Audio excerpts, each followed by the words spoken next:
Hello, everyone. My name is Dixie, and I'm here with Weed of Glory. Say hello. Hello, hello. And today, this was actually a requested podcast. It was actually a video, but I don't feel like showing my face. So, we're going to do it in podcast form, and I'm going to say who requested this. Let me find their name. I'm not prepared at all for this. Oh, Dixie. Okay, the How the name was on YouTube, and the name was Low Core Core. Oh, It's nice. a very unique username. I'm really happy for that one. If I said it wrong, though, I'm sure they'll let me know. Um, so we're gonna do a review on Bigger and Badder. Um, hmm, This is just personal preference and personal opinion. This is not anything that is set in stone. We are not upset with Ravensburg for the way they designed this game or whoever designed this game. This is just our personal feeling on the game. Let's make that perfectly clear now. Personal preference, our opinions. My Are you opinion. are you laying on some harsh criticisms here? I think I'm like, what a preference. What a preference here. I just want to make it perfectly clear because I don't even know people commenting on my videos saying, "Well, that just is wrong." This is my opinion. Like you have your opinion, I have my opinion. Everyone has their own opinion. Opinion. Did I say that enough for people to understand? So on the I front think of so on the front of our box we have our lovely main character, which is Syndrome. I think I said that wrong. Syndrome. no, it's syndrome. Syndrome. It's syndrome. And then we have the guy that smells like strawberries, which is Lotso. And then we have Madame Mim. Now, Madame Mim is the only Disney character in this box. The other two are Pixar, from what I understand. Now, let's let's dive in here, shall we? Let's Um, dive in. let's talk about our first character, the main character of the box, Mr. Syndrome. Now, his objective is to defeat Omnidroid 10 and have no heroes in his realm. Sounds easy enough. Now, he has 4 copies of the major modifications, which is an item. He has 3 copies of 15 years later, which is a condition. Guards, which is an ally. Not a sidekick, which is a condition. We're getting somewhere with this. And Velocipod, which is an ally. He has 2 copies of Bioprobe, which is a condition. 2 copies of Containment Unit, which is an effect. Identification, please. Effect. Security, ally. Who's super now, condition. 0 point energy, item. And 1 copy of, how do you say her name? Merge? Mirage. Mirage? They say, okay. See, I can't read. 1 copy of her and 1 copy of Syndrome's remote. And then you have your Omnidroids 8 through 10. So on and so forth. Now, if you were listening, he has 5 condition cards. In total, he has what? 12 plus 4. He has 16 cards in his deck that are just condition cards. Is that true? Hmm. I thought it was only 10 cards. I could be wrong. I thought it was a third of the deck. Yeah, it's only 10 cards. Sorry. But it feels like 16 cards. Um, so most of his deck is condition cards, which we talked about this yesterday on stream. It's cool if you're playing as him, but if you're playing against him, like, which one is it? Not a sidekick. That is a condition card that if a player discards 1 or more cards, you may play not a sidekick.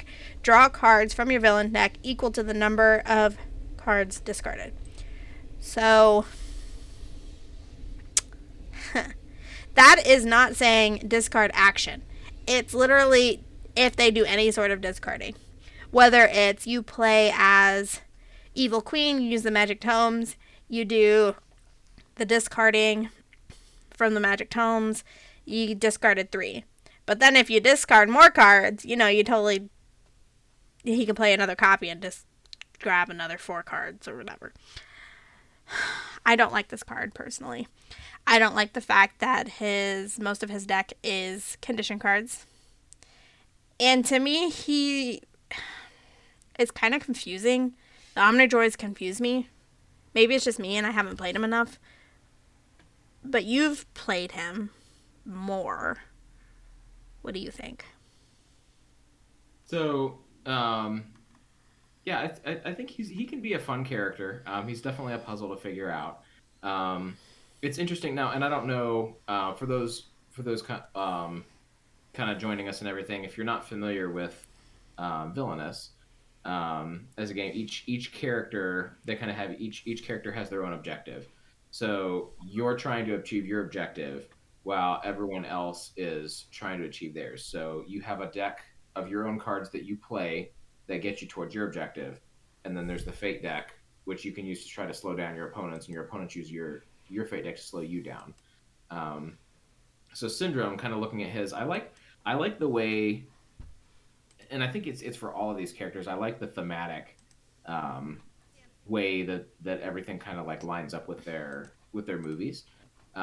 So you were kind of talking about the Omnidroids, Mm-hmm. and so like in the movie, Syndrome is trying to like upgrade these Omnidroids so that they can defeat um, the heroes, so that he's the only one who can defeat them, and he can be seen as the hero.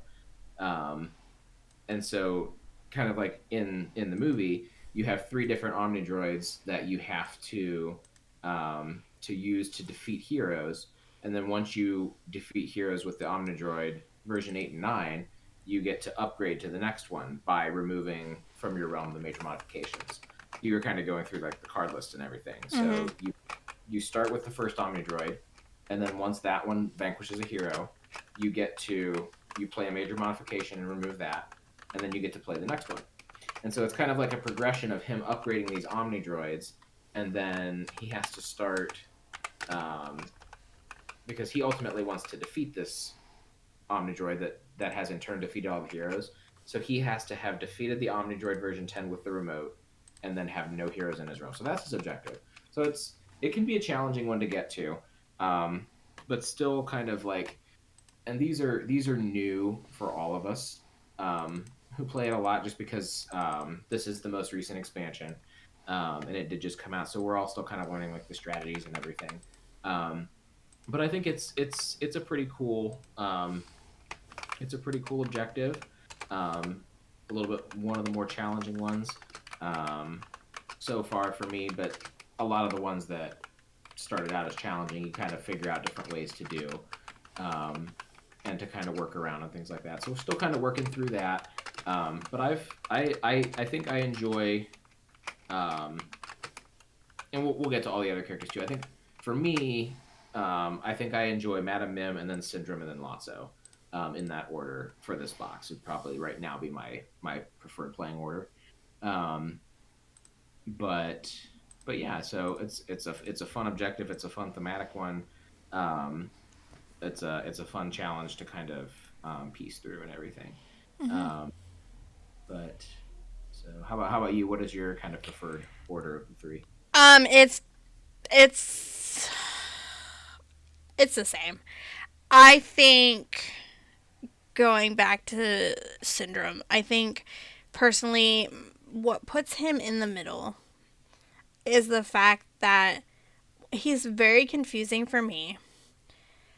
He can definitely get locked up very quickly if you pile heroes at Syndrome's lair, because you have that top vanquish covered. Versus at the Par residence, there's a bottom vanquish. He does have 2 vanquish spots, but he's also very fate heavy, because if downtown Metroville's covered, there's a fate spot with a gain 3. I've never seen that before until this box. So he can get locked up very quickly to just going back and forth the fate spots. And I think one thing I really enjoy with him is his fate deck. I really like that he has four different characters, no, five different characters, heroes, that literally toss the remote around. So it never stays on one hero. If you play another hero that can take the remote, then that remote travels. It's not like the talisman for Doctor where it just stays on that hero. So you have Elastigirl who can discard an ally from her location. You have Frozone that prevents allies from being moved from his location. You have Dash that you can move heroes. You have Mr. Incredible, which he gets +1 strength for each hero at his location, each other hero at his location. And you have Violet, who discards all 0-point energy from Syndrome's realm. Now, all five of those guys take the remote. Doesn't matter who it is on. Now my favorite card. No capes! No capes. I love no capes. I just like the fact that Edna's on a card. Okay? That's just cool to me. So no capes is placed under the mover wherever Syndrome's at, and he cannot move to another location his next turn. It's kind of like Vanish for Maleficent. Mm-hmm. Mm-hmm. And then you have That Was Totally Wicked, which discards all allies and items.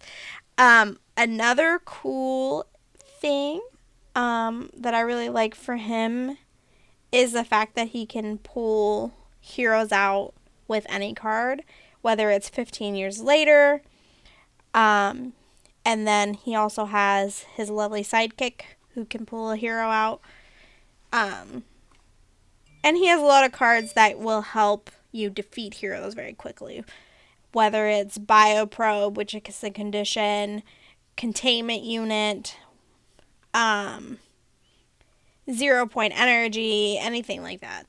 And he's very cost effective. Like, I think the highest card amount is the Containment Unit for 4 power. That loses strength equal to their current strength. So if Mr. Incredible has all the heroes at one location, he's big buff Mr. Incredible. He no longer big buff. He itty bitty.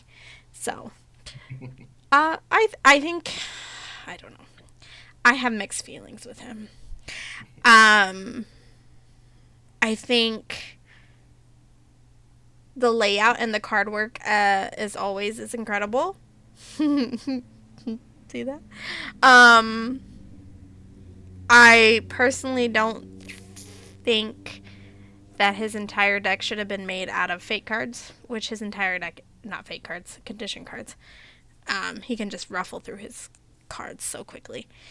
No matter what you do, whether it's gain power or discard, there's a condition card for it. Or Who's Super Now? If you play a card that's like 4 power, oh look, I get 4 power too. He's Prince John's favorite person. Let me just say that. I don't know. I feel like there was more they could do with this villain deck other than just condition cards. You know, that's just my personal opinion on him. How do you feel about him, Weed? Share your tales. Oh, you talked a little bit about it. Like you said, it's interesting to see how they structure those decks with these ones, and these 3 decks kind of seem to have they're a bit more condition heavy. It'll be interesting to see kind of how they match up with some of the other villains from the other boxes. A lot of the conditions I did notice from his deck seem to be ones that are really easy to pop off. So pretty much everybody's gaining power. Pretty much everyone is discarding cards. Most people are defeating heroes of some sort. So it's like a lot of the conditions, and I've noticed that about this box, and it's kind of cool to see, like, each box kind of has like its own thing. You know what I mean? Mm-hmm. Like these ones seem to be geared. They're pretty easy to the villains. The villains in this box are hard to fate lock, so it's hard to lock away some of like their fating ability, and they work well together in that aspect because they're all able to kind of keep that fate up. So some of the other villains in other boxes are easier to lock up that fate. So it'll be interesting to see in like a 1v1 matchup Oh where yeah. like so these ones it's hard to like in Madam Mim, and we'll get to her later, but like you actually can't fate lock ever. Like her fate locate she has two fates and they're both at the bottom of her board. So it's interesting because they seem to kind of have that similar design in that they are definitely characters that can fate they can fate you a lot if you're playing against them. Yeah. So, but yeah, it'll be a fun puzzle. I think. I always enjoy figuring out the new characters. Um, so one thing I noticed about his board too, he's another. There aren't too many characters. I'm trying to think of other ones that do, but he has a couple two locations that have two play a card actions Mm-hmm. at. So, um, but then his other locations, the other two locations that only have one play a card each, both of those are blockable. So um, downtown Metroville and the Par Residence. So um, definitely it's a fun balance I think. So we will see how it kind of goes moving forward. So but yeah, Right. definitely a fun one that I look forward to trying out. So And then our next one is our lovely little teddy bear thing that smells like strawberries. Lotso. And his objective for Lotso is have 4 heroes with 0 strength and Buzz Lightyear in the caterpillar room. Now, he has this fun mechanic, same with Syndrome, is the plus and minus token things. So people can clearly see if this hero is 0 or -2 or whatever it may be. I think so. Lotso has in his villain deck, he has 3 copies of Locked Up, Not Age Appropriate, Something Snapped, The Bookworm, Welcome to Sunnyside. He has 2 copies of Original Factory Setting, Patrolling All Night Long, Smells Like Strawberries, Where's Your Kid Now? He has 1 copy of Big Baby, Chunk, New Toys Don't Stand a Chance, Sparks, Stretch, Twitch, and Woody's Hat. And then he has Buzz Lightyear. Now, the fun thing about Buzz Lightyear is he starts out as a guardian at the top of your board at the caterpillar room. And he can be turned into demo mode by playing original factory setting. So one thing that I think the concept is really good. I think again the artwork is incredible. The card concepts are incredible. There are just 2 cards in his fate deck, 3 cards in his fate deck that drive me crazy. Rex, Lotso a special, and the Claw. Those are my least favorite copies of his fate deck. There are 2 copies of the Claw, so what the Claw does is it chooses a hero with 0 strength in Lotso's realm, discard that hero, removing all strength tokens, then shuffle Lotso's fate discard pile back into his fate deck. Then you have Lotso a special, which is only 1 copy of that, and you discard an ally from Lotso's realm. And then Rex. Now, Rex is a pain in my rear. I swear to God. So Rex, when performing a vanquish action, Rex cannot be targeted if there are other heroes in his location. Rex cannot lose strength if there are other heroes in his location. I'm pretty sure it should say add, but Rex has been the epitome of my design. I'd be so close to winning, and then the Claw will come out, and Rex would be turned back into things. Rex. Rex drives me crazy. But if Buzz is in Guardian mode, neither Buzz Lightyear nor any heroes in his location can be targeted with a vanquish action. mindset. Mind blowing. Um, I think he has so many cards that are so useful. He only has 3 condition cards, which is something snapped, which during their turn, if another player discards one or more cards, another discard thing, you may play something snapped, move all heroes to the caterpillar room. The only thing I don't like about something snapped, yes, it is a good way to move Rex from not in the caterpillar room to the caterpillar room if he's a 0 strength. I wish it was 2 or more cards versus just 1.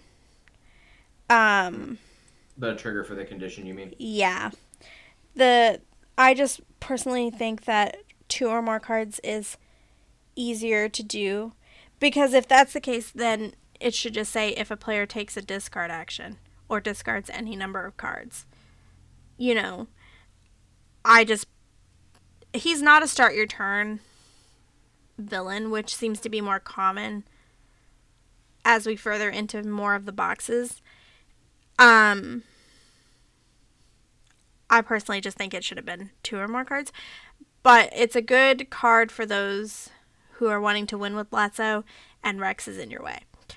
Another condition card is Smells Like Strawberries. I love the card work. This is my favorite card work in his deck. Is the Smells Like Strawberries.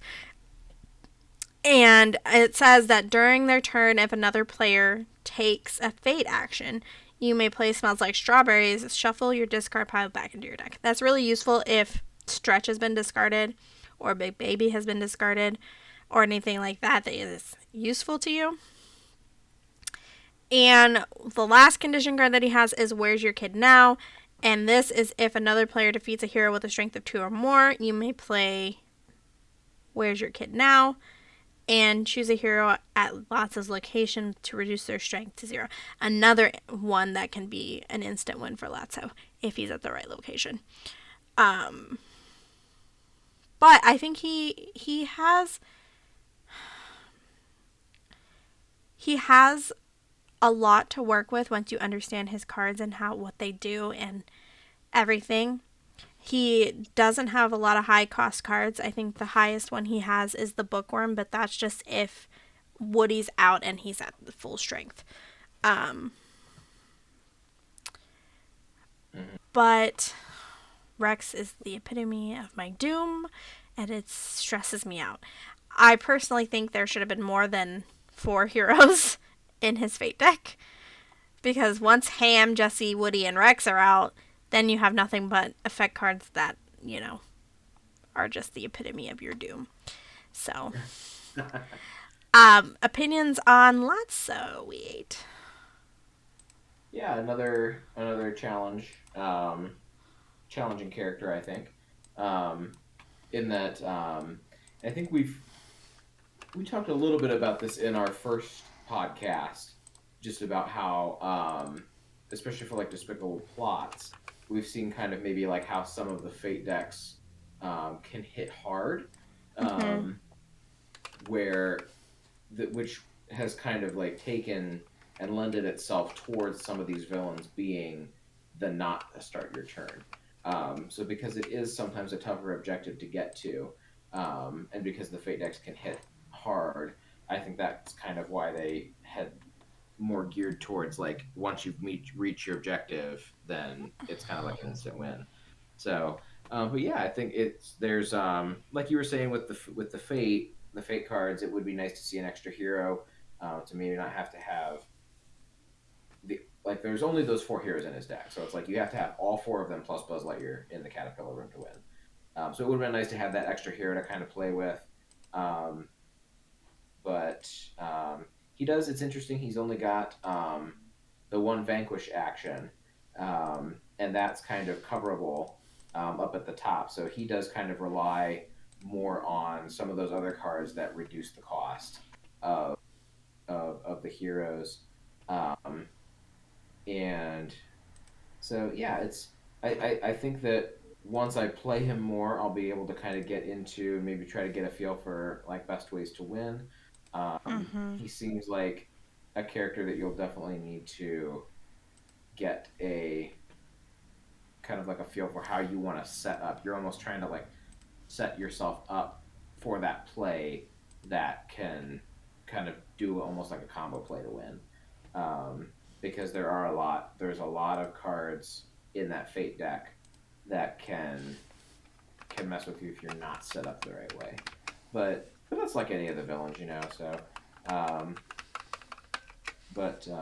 yeah. So I think another fun and I think for all of these ones I mentioned earlier, they're all very thematic in terms of like, hey, this is kind of like the objective in the movie. Um, to where hey, Lotso wanted to kind of control all the toys, and hey, the new toys have to be in this caterpillar room. You're here, and we're gonna keep you here. So I like the way that Buzz Lightyear flips back and forth. Um, so you were kind of mentioned he's kind of like a set apart a little bit, similar to um, like the Rapunzel card or the Black Cauldron card. He's actually kind of like a tile card, and so he's not considered a hero, but he has that guardian mode, and then he can also be an ally when he gets flipped over. So kind of another fun use of utilizing that tile card. Um, and we didn't mention it earlier, but the Omnidroid cards Mm-hmm. are tile cards as well for Syndrome. Um, so yeah, I'm looking forward to playing him as well. Um, I do tend to enjoy. We kind of talked about this in the Discord a little bit. Like for me, the Pixar villains weren't as big of my life growing up. I never got into them quite as much as I did like the original like classics and everything. So in terms of like playability for me, they're not my favorite characters just because I didn't grow up with them. But I still think they'll be fun to get into and play. Um, and it's fun to see them kind of branch out a little bit and to include some of those Pixar things that people have been asking for. So yeah, the first introduction to Pixar, I think they picked two good villains to start with. Yeah. All right. And then our last person is my personal favorite, Madam Mim, but everyone knows that I love my female villains. Madam Mim, excuse me, her objective is defeat all of Merlin's transformations. So, fun thing about her is she technically has two different decks. She has her Merlin transformation deck, which has the caterpillar, the crab, the goat, the mouse, the rabbit, the turtle, and the walrus. And then she has her villain deck, which technically only has 7 cards? 8 cards? 8 cards. Only has 8 cards, and 4 of those cards are knowledge and wisdom, and then the rest are Archimedes, Bird Arthur, Germ Merlin, and Merlin. Oh, her regular Fate deck. Yeah, Yes. her regular Fate deck only has 8 cards. 8 cards. And then, so each Merlin transformation has to be defeated by a certain um, Mim transformation. Transformation. So, excuse me. Um, so the turtle has to be defeated by the crocodile, the walrus has to be defeated by the elephant, the caterpillar defeated by the chicken, the crab defeated by a rhinoceros, the goat defeated by the purple dragon, the mouse defeated by the tiger or the rattlesnake, and the rabbit has to be defeated by the fox.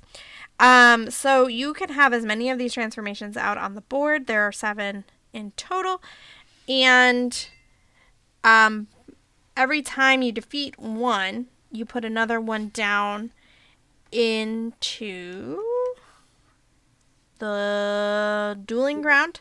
Excuse me, the dueling ground. Madam Mim, I think her play setup is strong. I don't really think I would change very much about it. I think I really like the setup of her boards.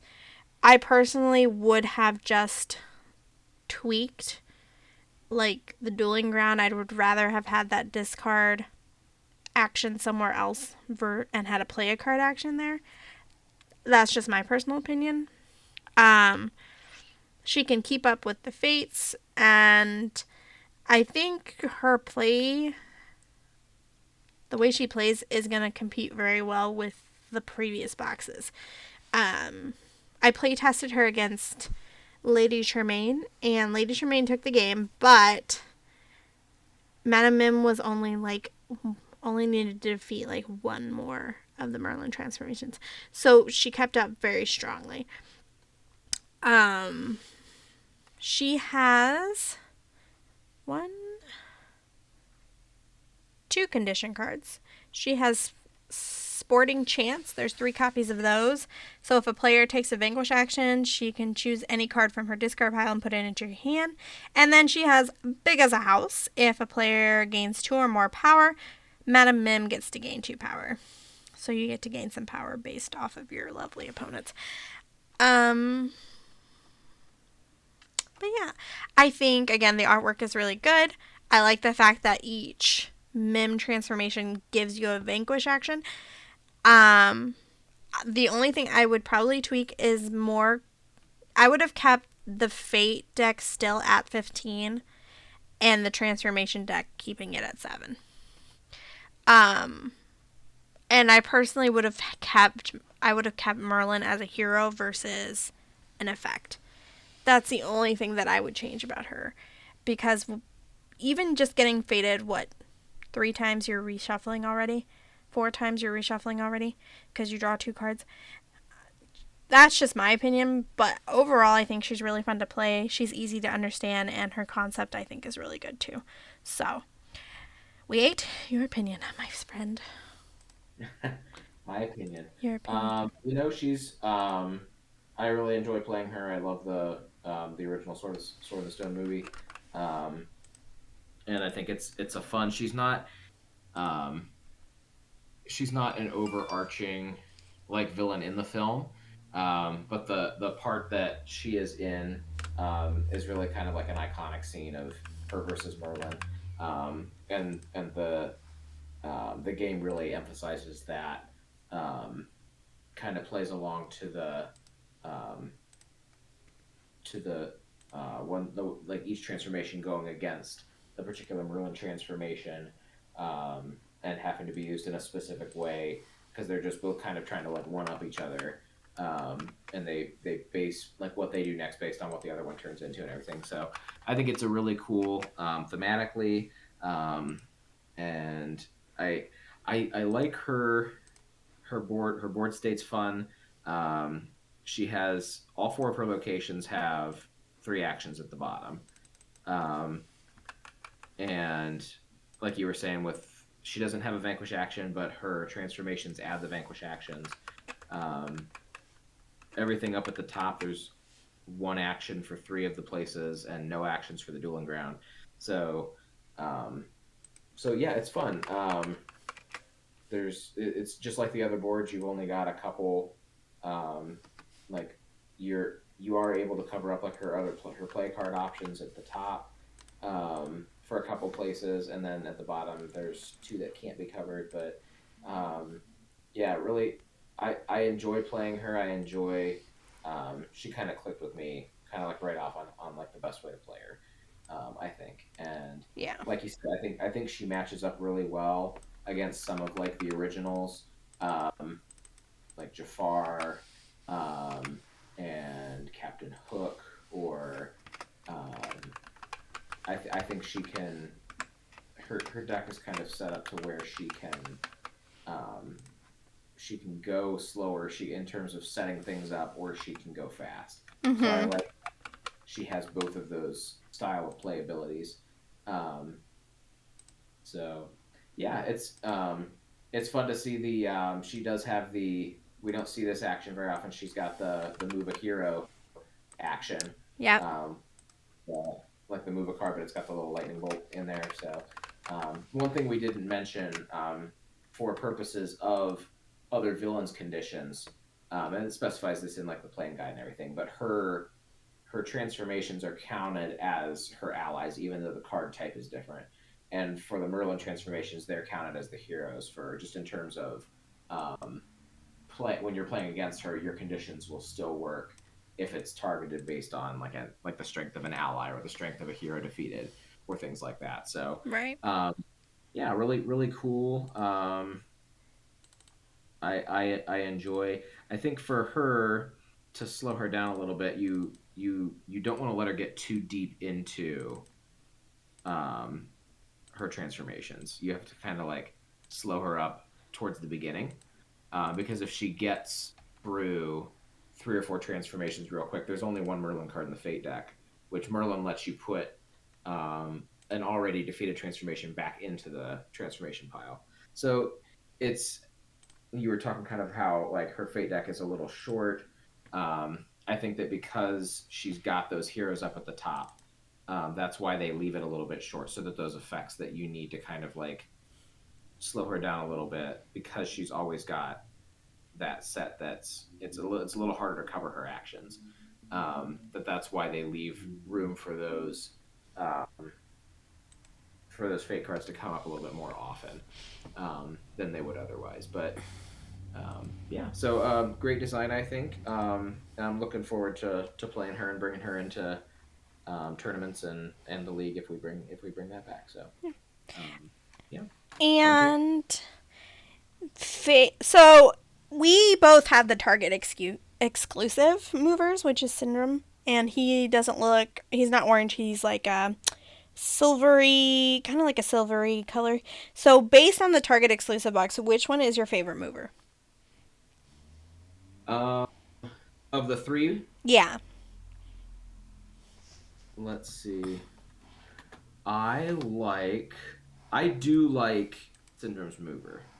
Um, the silver. I like the when I first saw it coming out, I thought that it looked like it would be too similar to like Scar, just in terms of like the top with like his hairpiece kind of looking similar to like Scar's mane and the top of the Scar token. But the cape is pretty cool. I like the cape for that design, and I think that the silver is a good color for it. I like that better than probably the orange one for the regular one. Um, but yeah, I think that's a pretty cool piece. Um,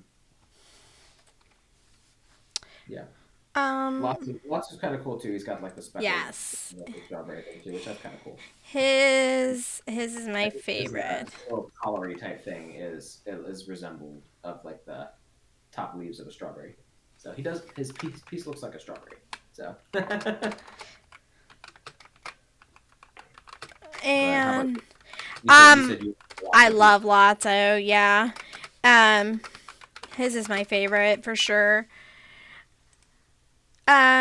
I think overall, based on like how fun they are and compatibility with the other characters and just like overall playing ability, I would probably rank them at this box. I'd probably rank them at a 7 out of 10 just because Lotso is really difficult and so is Syndrome.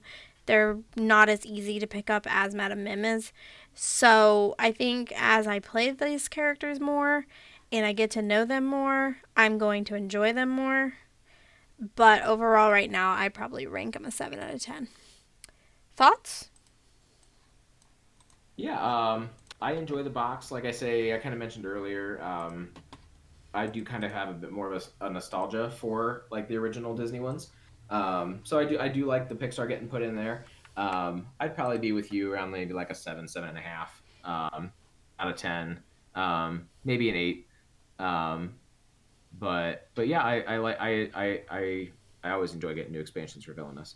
Um, I think they've got some good ones. Min will definitely be compatible and competitive. I think, and I think the others will too once we get used to them. Um, but for me, that nostalgia kind of is what kind of brings like there's more that I would have liked to see from like the original kind of canon before they branched out. But that's one, like you said at the beginning, that's one person's opinion, and Mm-hmm. I still think I'll really enjoy all three of these. Um, it's kind of it's like trying to choose your favorite kid when you try to pick between boxes. So like this, but yeah, so it's fun. I think it'll be a good addition. I think it'll be a lot of fun to play and get used to um, how you want to bring these into playing against the other villains that we all enjoy playing. So Yeah. But I hope, again, this is all opinion based. Your opinion may be different than ours. But I hope you guys stay tuned and are really enjoying the podcast. This is our 4th episode. And our next episode, we are going to be talking about Marvel villainous. Fun. So stay tuned for that, and I hope you all have a great day. catch you later. Bye.